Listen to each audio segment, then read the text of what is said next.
আমি চাচ্ছি যে আমি এখান থেকে দূরে সরে যাব। আমি আসলে দূরে যাওয়ার চিন্তা ভাবনাই করতেছি।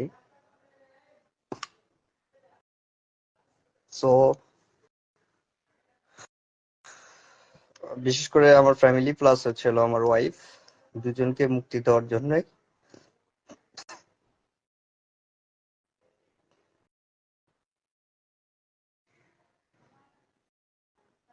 আমি আমার জীবনটাকে হোল্ড করে দিচ্ছি।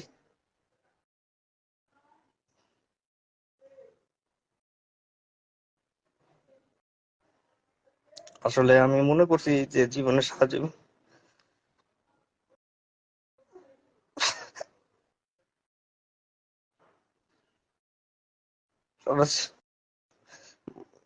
Money is in money is all thing in the world, but না, কারণ মানি যদি টাকায় যদি সবকিছু হয়, তাহলে আমার এই মাসে ইনকাম আছে ফ্রিল্যান্সিং সাইট থেকে 46,000 টাকা। আমার সব থেকে প্রায় 40,000 টাকা। আবার ব্রডব্যান্ডের লাইন থেকে 20,000, প্রায় প্রায় 1 লক্ষ টাকার উপরে ইনকাম। বাট আমার কাছে মনে হয় না, আই এম নট হ্যাপি।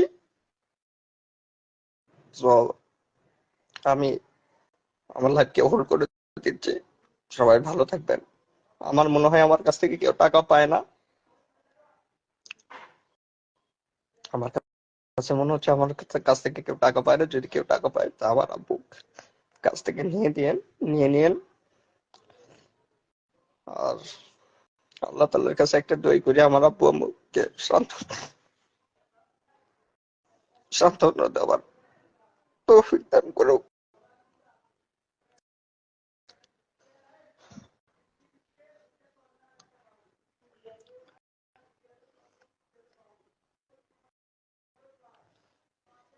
প্রথম আমি যেটা খাচ্ছি সেটা আমার ভাগ্যের উপরে।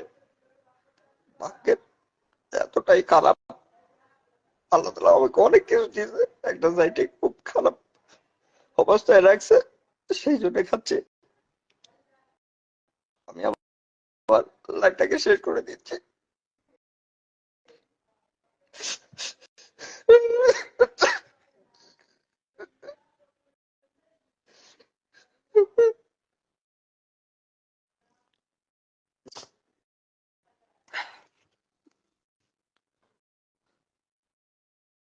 আমি লাইফটা করার একটা মতে কারণ যে আমি আমার লাইফটাকে এখন হোল্ড করে দিলে অনেকের সমস্যা হতে পারে বা অনেক ভুল বুঝাবুঝি হতে পারে। তো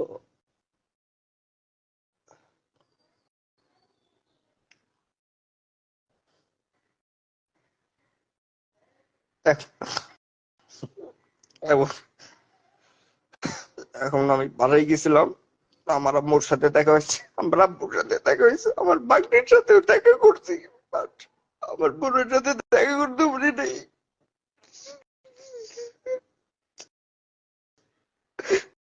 আল্লাহ তাআলা আমার বোনকে অনেক ভালো।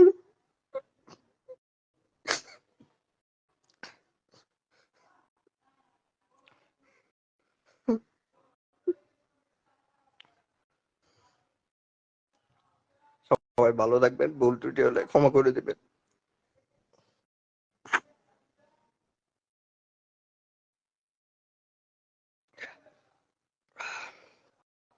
আমি এখন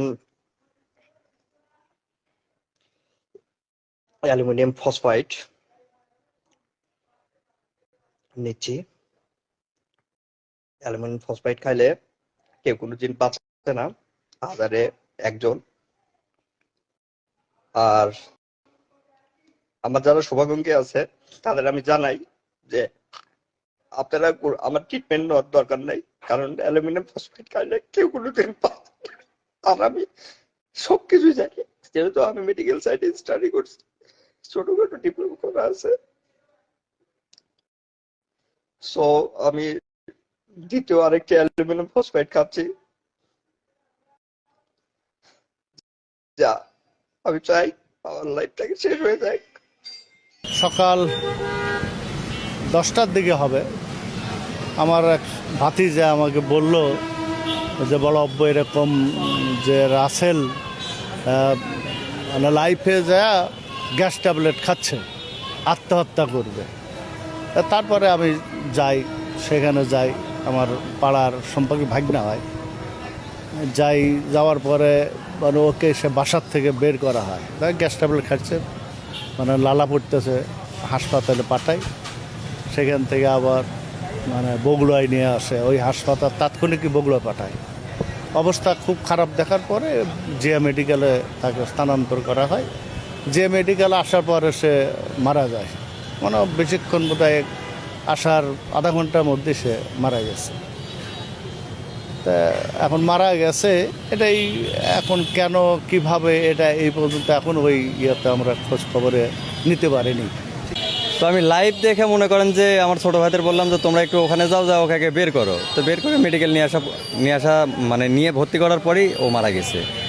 আসলে ওর ওয়াইফের সঙ্গেই ঝামেলা নাকি আপনার ওর বাপ মায়ের সঙ্গেই ঝামেলা, এটা আমরা ক্লিয়ার কেউ ভাই জানি না। এখন আপনাকে মানে একটা বলবো, এই মন্তব্যটা করা সম্ভব না ভাই। আইনি একটা সুষ্ঠু সমাধানের মধ্যে আসুক, এটাই আমরা চাই। তারপর লাইভটা আমাকে দেখালো, সে বলতেছে আমার বাপ মায়ের কাছে দোয়া চাই, আমার জন্য কেউ দায়ী না, আমি সবার কাছে দোয়া চাই। এইভাবে তার গ্যাস ট্যাবলেটটা নিজেই আমি খাইতে দেখলাম। তারপরে আমরা মার্কেটের পক্ষ থেকে মোটামুটি আমরা তার শোক হিসেবে আজ 3টার থেকে সন্ধ্যা মানে পর্যন্ত দোকান বন্ধ রাখছি।